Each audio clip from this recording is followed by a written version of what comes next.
There is a sentence you never said, not because it was wrong, because it was too accurate for the room. You saw the mistake forming before anyone called it a mistake. You saw the conversation bending in the wrong direction. You saw the decision everyone would regret later, sitting there in the middle of the table dressed up as confidence. And for one small second, the right answer was right behind your teeth. But then you did the math. Not the logical math, the social math. If I say this, will they hear me or will they punish me for seeing it first? That is one of the feelings high IQ people hide from everyone. Not superiority, not ego.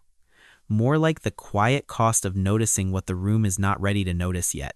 And that is where this conversation usually gets misunderstood. Because high IQ people do not only hide opinions, they hide the feelings that come with seeing more, sooner, and deeper than the moment seems to allow. The frustration, the restraint, the quiet grief of knowing something before it is safe to say it. These feelings are not always flattering. They are not always noble. And no, this is not about being superior, more valuable, or automatically wiser. It is about the emotional weight of a mind that processes too many layers at once. High IQ does not only change how fast the mind works, it changes how much a person has to hide to stay human in ordinary rooms. Let's start with the feeling that makes everything else heavier. You live every moment twice, once in your head, once in real life. Someone starts explaining something, and before they finish the second sentence, your mind has already finished the paragraph. You can hear the objection before they raise it. You can see the misunderstanding forming before their face changes. In a meeting, at dinner, in a text thread, in a family argument, your brain is already quietly several steps ahead.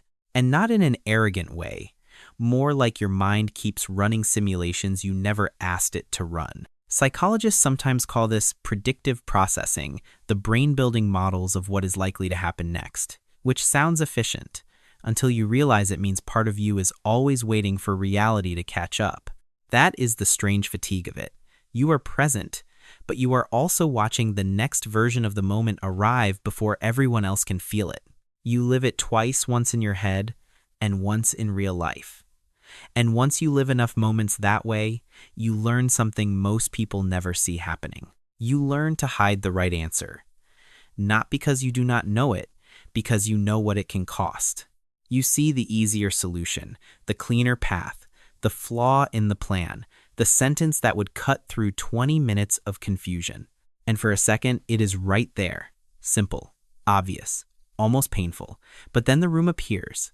The boss who does not like being corrected, the friend who hears concern as judgment, the group that would rather feel aligned than be accurate. So you hold it, not because you are weak, not because you stopped caring, but because at some point you learned that being right and being welcome are not always the same thing. In psychology, people sometimes call this a lack of psychological safety when the room does not feel safe enough for the truth to enter without punishment. But inside, it feels less academic than that. It feels like mourning. Not mourning the idea, mourning the part of you that used to believe clarity would be enough. The wound is not that you were right and ignored. The wound is that you learned to hide your clarity to stay accepted. For many high IQ people, this did not begin in adulthood. It started early, maybe in a classroom. You knew the answer before the teacher finished asking. At first you raised your hand, then you raised it again, then again. And slowly, the room taught you something no textbook ever said out loud. Being bright can make you lonely. Maybe the other kids rolled their eyes. Maybe they called you a know-it-all. Maybe you asked the question the teacher could not answer, and the air changed. Not dramatically, not like a movie. Just enough for you to feel it. A pause, a look, a small correction in the temperature of the room. So you adapted. You learned when to shine and when to dim, when to answer and when to let silence do the social work for you, when to be accurate and when to be liked. And the cruel part is, people may later call that humility, but it started as survival, not a grand trauma, more like repeated social training, tiny lessons absorbed quietly until hiding your sharpness began to feel normal. Then comes the feeling that is hard to admit without sounding petty. Watching your idea become acceptable only after someone else says it differently. You are in a meeting, or a group decision, or a conversation where everyone is circling the obvious. You say something early, but you say it with nuance, with caveats, with the extra layers that make it accurate. The room nods vaguely, then moves on. 10 minutes later, someone else says a simpler version. Cleaner, louder, less precise maybe, but easier to digest. And suddenly, the room wakes up. People lean forward. Someone says, "That's a good point. The idea has not changed much, but the packaging has.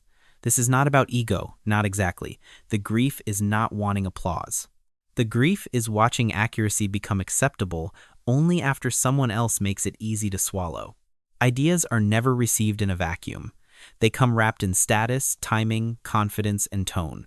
And if your mind naturally speaks in layers, you may learn that the truth often needs a translator before the room can hear it. So you stop being surprised. But you do not stop feeling that small, quiet disappearance, like you were present at the birth of an idea no one remembers you carrying. Not every hidden feeling happens around other people. Some of them happen when you are completely alone. There are days when ordinary life feels too small for your mind. The task is easy, but somehow draining. The job is not just a job, it becomes a question about purpose, autonomy, wasted potential, and whether you are slowly betraying the part of you that knows you could do more. This is where high need for cognition can become both a gift and a burden. Some minds are naturally pulled toward complexity. They want depth, meaning something strong enough to hold their attention, which sounds impressive until Tuesday afternoon arrives, and all you need to do is answer 3 emails, buy groceries, and decide whether you actually want coffee or just the ritual of holding something warm while your mind tries to land. Because here is the reversal. Some days, ordinary life is too small. Other days, it is the only thing simple enough to save you. The dishes, the walk, the quiet drive, the same coffee mug, the routine that does not ask you to become brilliant before breakfast. Not boredom, regulation. A small place where the mind can stop proving it exists. That is why the next feeling gets mislabeled so often. People may think you dislike people, but that is not always true. Sometimes, high IQ people do fine with others when there is structure. A clear role, a real topic, a shared purpose, a rhythm everyone understands.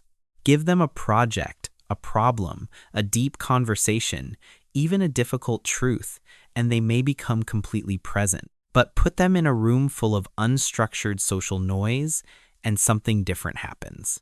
A party where no one is really saying anything. A networking event built out of smiling and scanning. A family gathering where every sentence has a hidden rule. A group chat where tone disappears and everyone is somehow joking and not joking at the same time.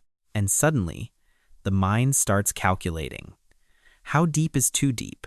How much honesty is safe here? Was that joke actually a joke? Which version of me is allowed in this room? That is not arrogance. It is cognitive load.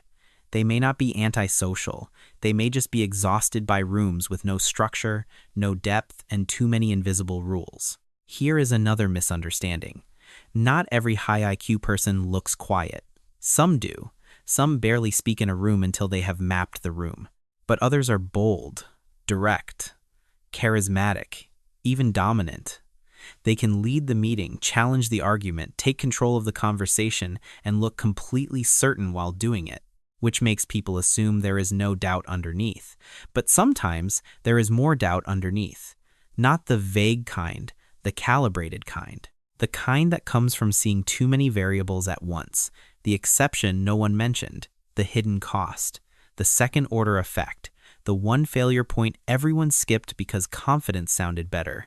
So on the outside, they may speak clearly. Inside, another part of them is still asking, did I miss something? Not because they are insecure, because their intelligence refuses to oversimplify. Some of the most confident-looking people are privately carrying the most complicated uncertainty. And they hide it well, because the world often rewards certainty even when uncertainty is the more honest answer. The next one hurts most when love is involved. Seeing someone's pattern before they are ready to see it. Not because you know their life better than they do, you do not. But sometimes, a pattern is so familiar that your mind recognizes the ending before the person living it can admit the beginning. A friend goes back to the person who keeps breaking them in the same place. A partner avoids the conversation that would save the relationship. A grown child stands in the middle of a lesson you can see so clearly it almost hurts to breathe. And you want to say something. You almost do, but you can feel it. They are not ready to hear it yet. Psychologists sometimes talk about affective forecasting, the way people predict emotional outcomes before they happen. But in real life, it feels less like a concept and more like helpless restraint. You can see the pattern clearly, but you cannot suffer the lesson for them. So you stand nearby, loving them, waiting, trying not to become the person who says, "I knew this would happen," because being right is useless when someone you love is in pain. Eventually, pattern recognition stops staying inside conversations.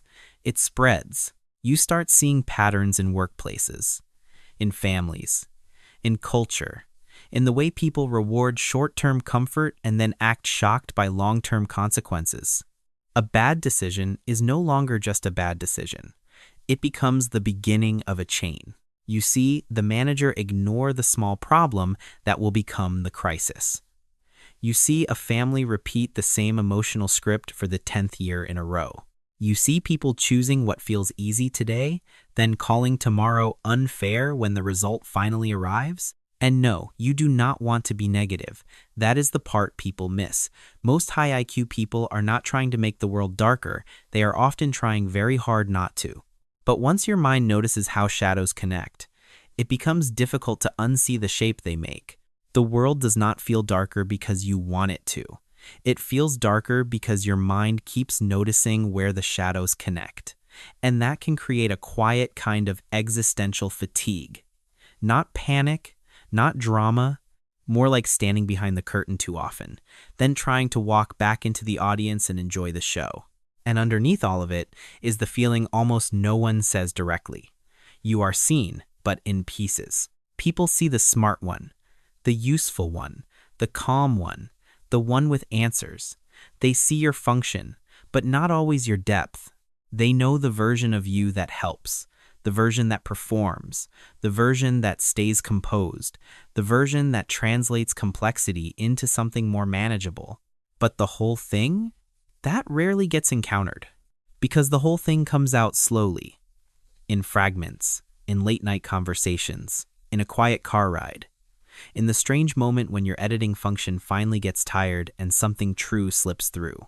And even then, people often reach for the version of you they already understand, the capable one, the reasonable one, the one who seems fine. So no, this is not exactly invisibility, more like being visible in outline, known in function, misread in fullness. And maybe that is the deepest feeling high IQ people hide from everyone. Not that they want to be admired. Not really. You are not asking to be admired from a distance. You are hoping someone could meet you without making you smaller. So if one of these feelings landed somewhere specific, you do not have to prove anything with it. You do not have to prove you are high IQ. You do not have to explain your entire life in a comment section. But if several of these felt uncomfortably familiar, maybe you have been carrying more cognitive and emotional weight than most people could see. And maybe naming it is not about feeling superior. Maybe it is about finally stopping the habit of misreading yourself as broken. If this video gave language to something you have been hiding, consider subscribing to Psyche-Life. This channel is still growing, and your support genuinely helps more than you might think. And if you want to, like the video and leave the number of the one you hide the most.